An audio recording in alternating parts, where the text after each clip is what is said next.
Welcome to 3 Steps. This is a third part of a 3-part interview with Ben Caron. If you missed the first 2, follow the link right here. And if you want to know who Ben Caron is, well, he's an amazing human being. He is a man that has a vision for world peace, and the way he's going to get us all there is through his music and through the events that he throws, like the Joy Machine, and also through his community building. And this is something he's proactively doing right now. And he constantly is building more and more communities with the goal of us bringing world peace. Now, what do we talk about in the video? Well, obviously, we go through his 3 steps. That's the things he's going to tell his younger version of himself. But we also have this really interesting conversation about changing the story of your life and how your relationship to your story and the struggle conversation, or the suffering artist, in his case, Fallacy, how that doesn't help you and how he uses a quick tool to get out of it. And reminds us of a simple problem we all know, which is you can't think your way out of your head. So let's get into it, and we'll see you on the other side.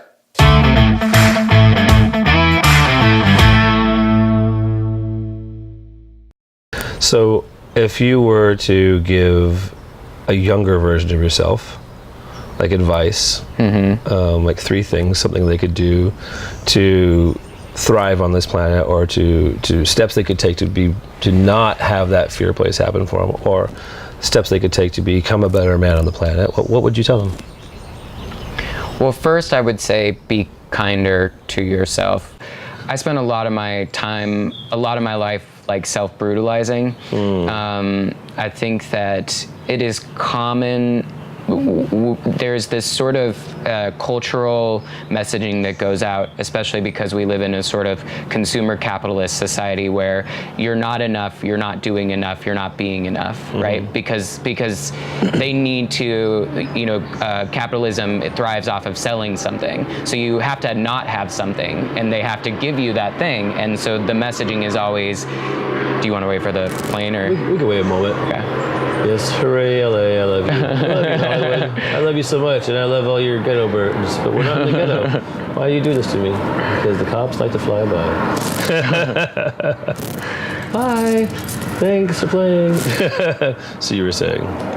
So I was saying that that being kind to oneself is a way of counteracting that cultural messaging that you're not enough, you're not doing enough, and because if one is trying to evolve and become a better person from a place of self-brutalization, that sort of negative reinforcement, it's really self-defeating, because it's actually reinforcing the idea over and over again that you're not enough. So it's very hard to create self-love. If it's coming from a place of like, I need to love myself more. How dare I not love myself more? It's like it's a self-defeating sort of practice. And so I would say making a plan to get out of the plan. Right.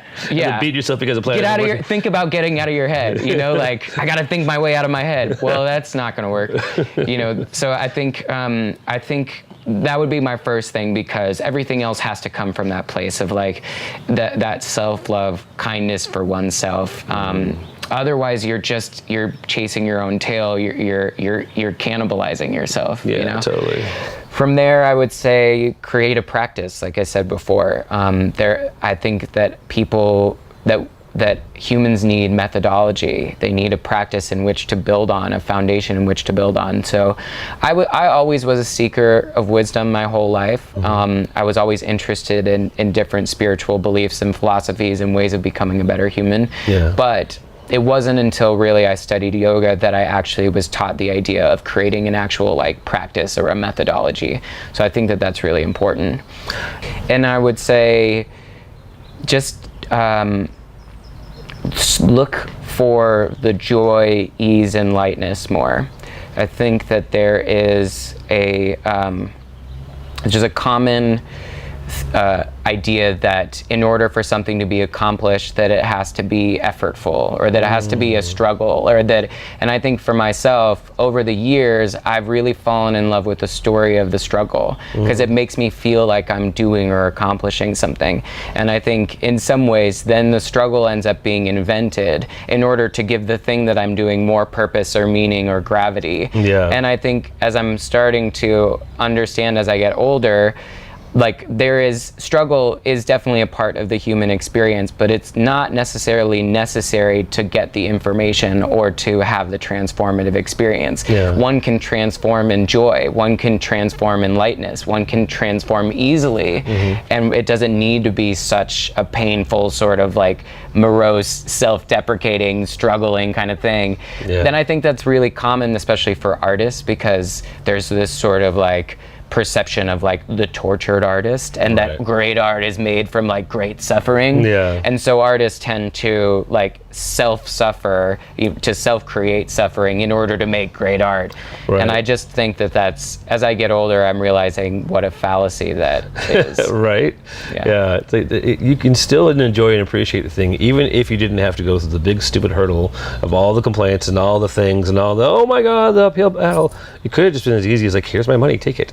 You know? And Right. it still would be just as rewarding because you've got the bloody thing, or you did the bloody thing. So it's like, yeah. Well, I think the one differentiation that really helped me was the difference between pain and suffering. I think that it's important to acknowledge when one is feeling pain and not to necessarily bypass that experience of pain. But the suffering comes when one is unsatisfied with the experience that they're having in the moment. Right. And then that friction between the way that one wants things to be and the way that things are, that's where the suffering comes in. And so I don't want the listener or the viewer to think that one shouldn't experience pain. Pain is a very important, valuable part of life, but it's the relationship to the pain that causes the suffering. Yeah. And so, like if my car breaks down, that can feel really painful because there's levels of inconvenience, and maybe my day got screwed up. Yep. But my relationship to the experience is where the suffering comes in, and I don't necessarily need to suffer. Totally. It could be light, it could be easeful, it could be joyful. One could break down, still experience the pain, and still have a really great time doing it. Exactly. So I think that's something I would tell my younger self. Right. Yeah, we have a family motto, suffering is optional. And I came across that one early on, mainly because my family's love language is guilt, shame, and blame. And they like to operate in that place. And it's like, oh, every statement is some kind of like, oh, woe is me, or poor me, or look how you've wronged me, or look how you've not quite lived up to the thing. And I'm like, yeah, I don't do that. Suffering is optional. I don't have to suffer. Yeah. Yes, this is inconvenient. Yes, this sucks. Yes, I want better for you, and my choices do make a difference. So I can choose to get down and bummed out about it, or I can choose to be like, okay, that happened. What's next? How can I support the situation? How can I make change happen? What's the best use of our time? As opposed to like ruining our day because of this thing. So, well, I think that's born out of we've created now the way that life is framed is through storytelling, and we're taught at a very young age that storytelling has a very specific sort of pattern to it, and that built into that pattern is suffering and then crisis, and then one moves through the crisis in order to get to the the denouement, or like the catharsis of the story. Totally. And so now I think it's a very natural human tendency to build suffering and crisis into everything, because it makes things more meaningful. Right. Because we're so wrapped up in the story of the thing, that if a bad thing happened and I didn't have a crisis or suffer for it, is the thing even meaningful? Yeah. Like, do I like if my car breaks down and it's like, meh, it doesn't make for a very good story. No. Like when I go to my friends and tell them about the car breaking down, if I'm just like, yeah, my car broke down and it was fine. Yep. End of story. Like it's not as entertaining, but we love to storytell. Yeah. So part of because I know that tendency as well with family or whatever, is this idea of like living in and feeding and fueling the drama. Yeah. Is what it makes for great stories, because the next time you go to Aunt so-and-so, you can be like, did you hear about the blah, blah, blah? Yeah, right. I think it's interesting. I think humanity, in order for us to not be in this constant cycle of suffering all the time, we have to figure out a different way of storytelling that is equally engaging without the crisis and suffering that we kind of insert into everything. I agree. Well, thank you. This You're was welcome. awesome. Yeah. And I hope you guys got something from that. I had a great conversation. This is great. Yeah, me too. Thank you so much. Appreciate it. You're welcome. All right. Take care. Bye. Bye.